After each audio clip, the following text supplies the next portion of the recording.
Buenas noches, el día de hoy vamos a hablar acerca de la reconstrucción palpebral, ¿verdad? Em,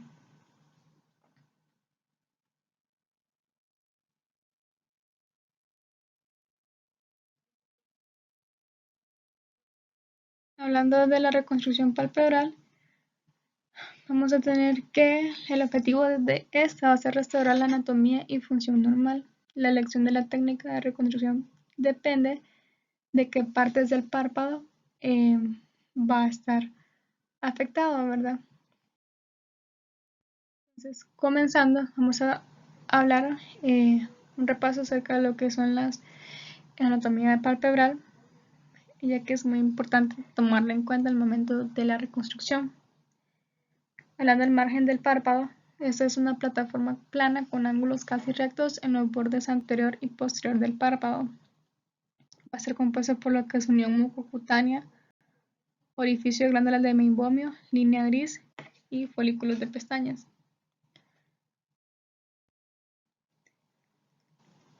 Tenemos la lamela anterior y posterior. La anterior va a estar compuesta por piel y músculo, posterior por conjuntivo y placa. El canto lateral, vamos a tener que los pilares superior e inferior del tendón cantal lateral se extienden desde cada placa tarsal para formar el tendón cantal lateral. Y el tendón cantal lateral se inserta en el tubérculo de Whitnall, ¿verdad? El canto medial, el limbo anterior y posterior del canto medial se rodea al saco lagrimal y la rama anterior se inserta en el proceso frontal del maxilar y la rama posterior se inserta en lo que es el lagrimal posterior. Ahora hablando en sí de los tratamientos de los tumores cutáneos malignos, vamos a ver que existen diferentes procedimientos para tratar de retirar esos, ¿verdad?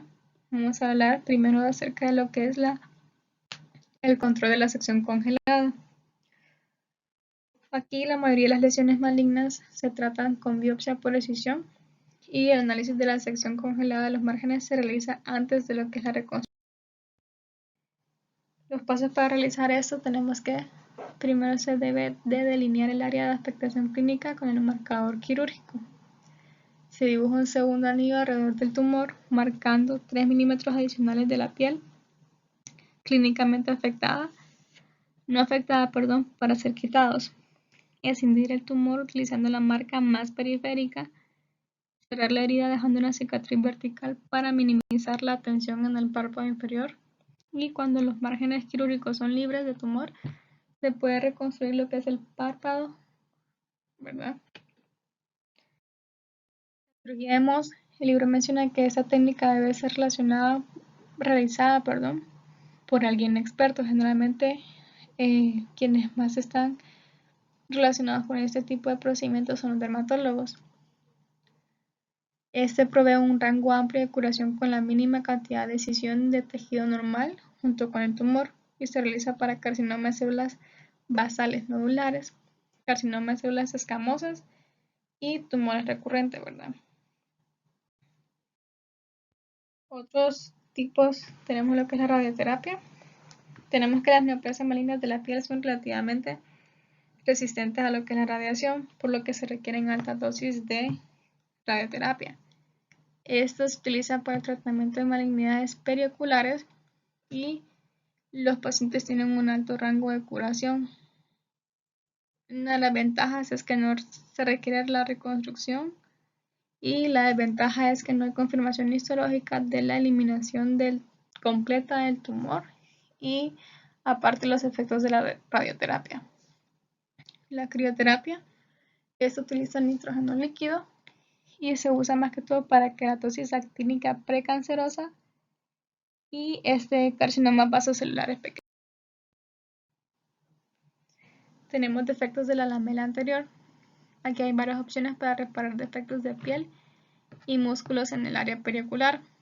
Tenemos la curación por granulación, cierre primario con socavamiento, injerto de piel libre y un flap miocutáneo.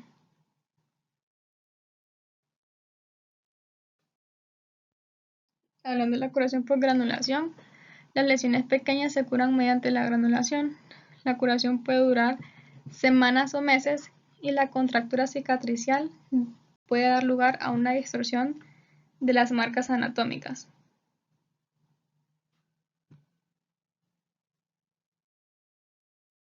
El cierre primario se realiza cuando hay piel redundante adyacente al defecto. Áreas de la cara que tienen piel redundante tenemos lo que es la glabela, pliegue del párpado superior y la sien. Y normalmente donde hay menos piel redundante o poca piel es en el párpado inferior o el canto medial.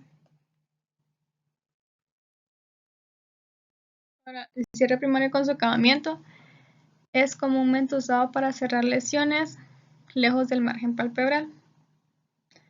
Dentro de los rebordes orbitarios, cualquier debilitamiento del tejido se deben hacer en el plano preceptal y fuera de los rebordes, se debe hacer en el plano del tejido subcutáneo. El cierre de una herida de la frente paralelo a los surcos de la frente crea menos distorsión del tejido y una mejor cicatriz. Vemos una imagen que nos muestra cómo hay que diseccionar en el plano del tejido para desarrollar los flaps faciales. En el párpado vamos a diseccionar por debajo del músculo orbicular, o sea en el plano preceptal. En la segunda imagen, en las mejillas y cara, hay que diseccionar dentro del tejido subcutáneo y en la C, que es la frente, el cuero cabelludo se disecciona en el plano anterior al periósteo y posterior a la galea, ¿verdad? Tenemos que la cicatriz vertical no se mezcla con los pliegues naturales de la piel. La técnica que se utiliza evitará ectropión o la retracción del párpado. Realizar la debridación suficiente para minimizar la tensión en el cierre de la piel.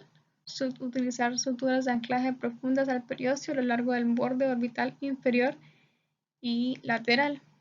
Cuando la tensión es de los bordes de la herida, se utiliza una sutura absorbible. Por ejemplo, en el cuero cabelludo 3-0, mejilla 4-0 y el músculo orbicular 5-0. Las suturas continuas proporcionan la mejor alineación de la herida y la eversión. La sutura continua se puede utilizar cuando se anticipa que la cicatriz va a caer dentro de un pliegue natural de la piel.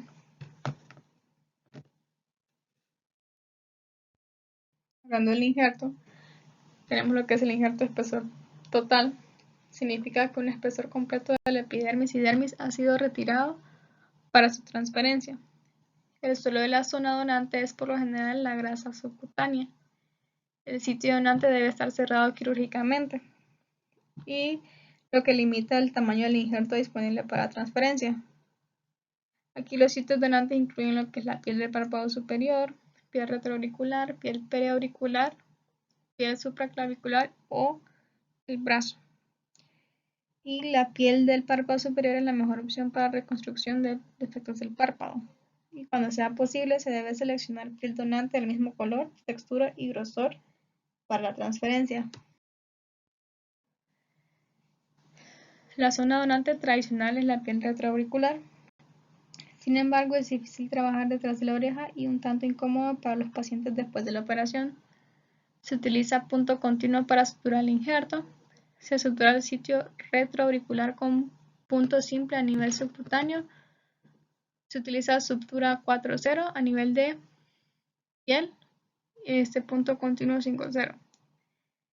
La supervivencia del injerto suele ser alta cuando el injerto se coloca sobre un lecho de tejido sano. El injerto se volverá oscuro durante una semana y luego volverá a un color normal junto con la textura varias semanas después de la operación.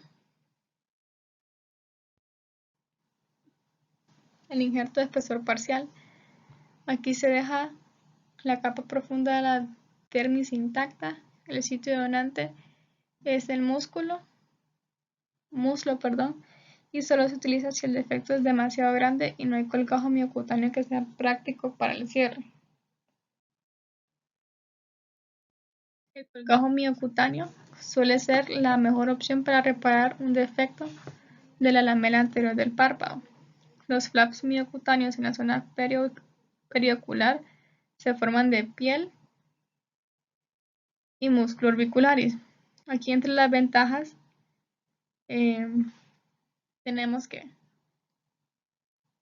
tejido localmente disponible, buen match para el color y textura, lleva un suministro de sangre para permitir el uso por el hueso desnudo, alta tasa de curación y una excelente. La mayoría de los cánceres de piel se producen en los párpados inferiores. La incisión más común para crear un colgajo miocutáneo es la incisión subciliar, que puede extenderse lateralmente en la línea de la risa. El defecto puede cerrarse dejando una cicatriz vertical o una cicatriz horizontal. Hablando ahora de la reparación de los defectos del párpado de espesor completo hasta un 25%, se realiza lo que es una reparación primaria del margen del párpado.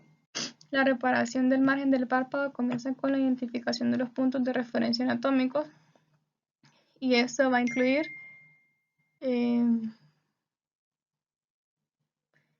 inyección de anestesia local, alineación de los bordes del párpado, sutura de la placa tarsal, sutura del borde del párpado y el cierre de la inyectar anestésico local. Aquí vamos a instilar gotas anestésicas tópicas e inyectar anestésico local con epinefrina en la herida. Se debe de alinear el borde del párpado y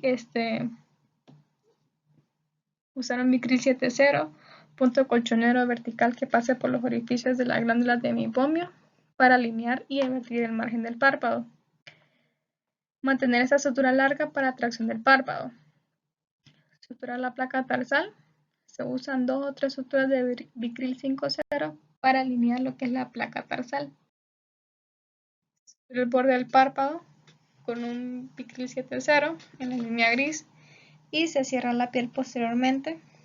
Y aquí se puede cerrar con punto simple utilizando suturas absorbibles o no. Y si la herida parece estar bajo tensión, se debe colocar sutura Vicryl 50 a través del músculo orbiculares antes de cerrarla. Tenemos defectos del canto lateral de menos del 25%. Los defectos pequeños del párpado inferior o superior, que implica el canto lateral, se pueden reparar con la tira tarsal. Crear una tira del tarso y se sutura la periórbita en la pared orbital lateral. Se corta una tira de 5 milímetros del ángulo superior del periósteo y se debe cubrir la tira del periósteo con un colgajo miocutáneo para reparar la lamela anterior.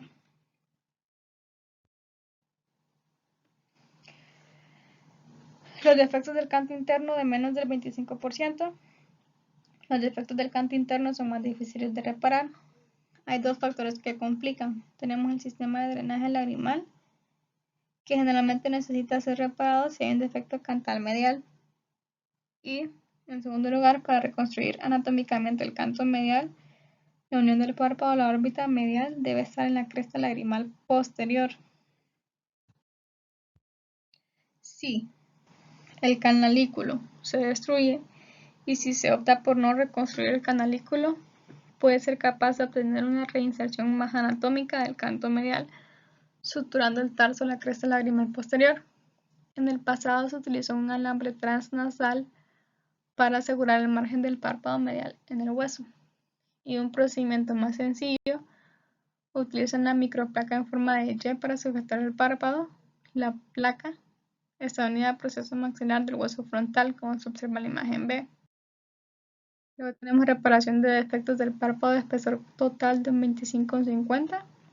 Tenemos lo que es la cantotomía. Aquí se realiza una incisión en el ángulo externo del ojo. Cantólisis, que consiste en seccionar el tendón cantal, que se identifica tirando la porción lateral del párpado hacia abajo, hacia arriba y afuera, debiendo seccionar la zona donde se encuentra resistencia a este movimiento, quedando entonces el párpado inferior liberado del anillo orbitario. Y la cantotomía y la cantólisis Se usan para permitir que el margen del párpado se cierre con menos. Tenemos la reparación de defectos del párpado de un 50-75%. Tenemos lo que es el colgajo de Tencel. Este va a incluir la inyección de anestesia local, realización de cantotomía y cantólisis, formación del flap, movilización del flap y reparación. Del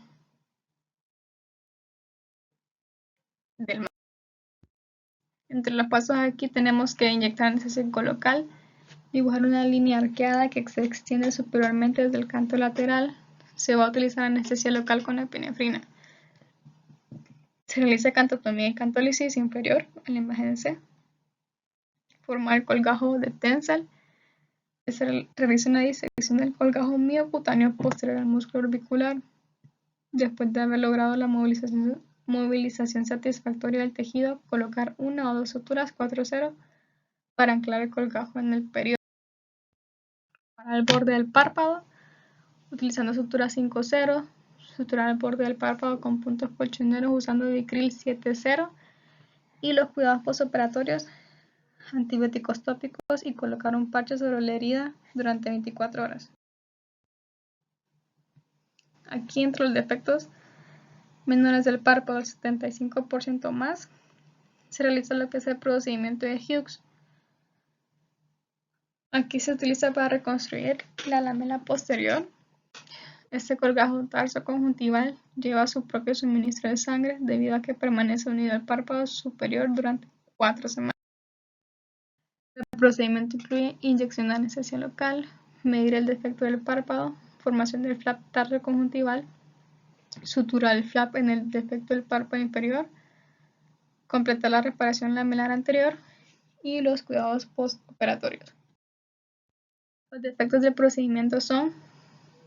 pasos del procedimiento son, inyectar anestésico local, anestesia con epinefrina, infiltrar en el saco conjuntival superior e inferior, en la piel del párpado superior y en los bordes del párpado inferior. Mide el defecto del párpado inferior. Aquí se estudia los bordes de la herida con una tensión moderada y se utiliza un calibrador para medir el defecto. Formar el colgajo tarso-conjuntival. Se coloca una sutura de seda 4-0 en el borde del párpado y se vierte el párpado sobre un espéculo del párpado de Jagger. Se utiliza una pinza para colocar una marca en paralelo de 3 milímetros superior al margen del párpado superior. Se usa un bisturí número 15 para la incisión. Se usa tijeras de Westcott para debridar el espacio pretarsal y se hacen cortes verticales en la conjuntiva para completar la formación del flap. Luego se sutura el colgajo en el defecto del párpado inferior con Vicryl 5-0 y para completar la reparación lamelar anterior, si hay suficiente exceso de piel y músculo en el párpado inferior y la mejilla restante, se puede desarrollar un flap miocutáneo para cubrir el defecto y se sutura el flap en su posición sobre la lamela posterior.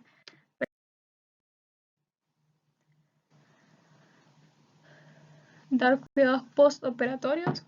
Se coloca un ungüento antibiótico tópico sobre la herida y un parche en su posición durante una semana. El colgajo de Hughes se queda durante 3 a 4 semanas antes de realizar la segunda etapa y durante este tiempo el párpado se verá cerrado. Y aquí vemos cómo se procedimiento de Hughes. La primera imagen, defecto del párpado inferior de espesor total.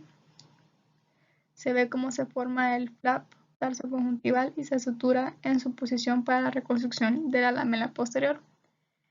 Y posteriormente se utiliza un injerto de piel preauricular de espesor total para reparar la lamela anterior. El injerto tarsal se utiliza para defectos del párpado inferior.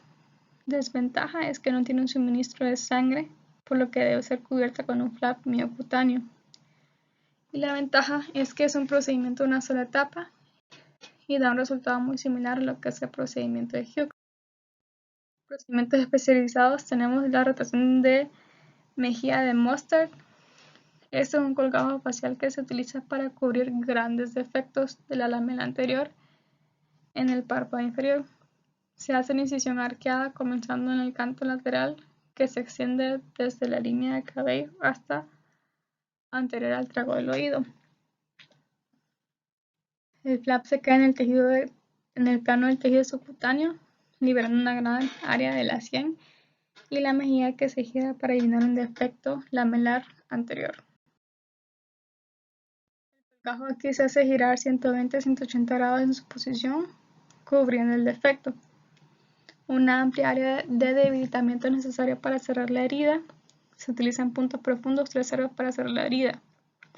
El cierre deja una joroba en el puente de la nariz y este se ha retirado en una segunda operación. La operación de la segunda etapa se realiza 6 semanas después de la operación. El colgajo glabellar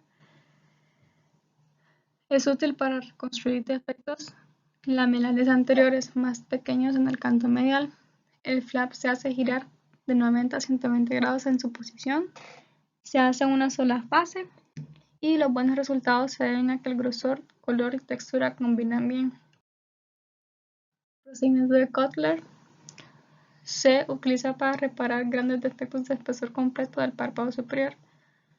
Se utiliza piel del párpado inferior debajo de la placa tarsal para reconstruir el defecto del párpado superior. Los párpados se suturan durante varias semanas antes del procedimiento de segunda etapa y se hace una incisión horizontal de 2 milímetros debajo de la placa tarsal inferior. Aquí la conjuntiva se diseca a los retractores del párpado inferior y se sutura hasta el borde de la parte superior de la conjuntiva y aponeurosis del elevador. La piel y el músculo del párpado inferior se disecan inferiormente y se suturan a la piel y el músculo del defecto del párpado superior. De 6 a 8 semanas más tarde, los párpados se separan y la curación es lenta debido a un linfedema de los tejidos reconstruidos. A menudo requieren uno o más procedimientos de retoque. Y eso es todo.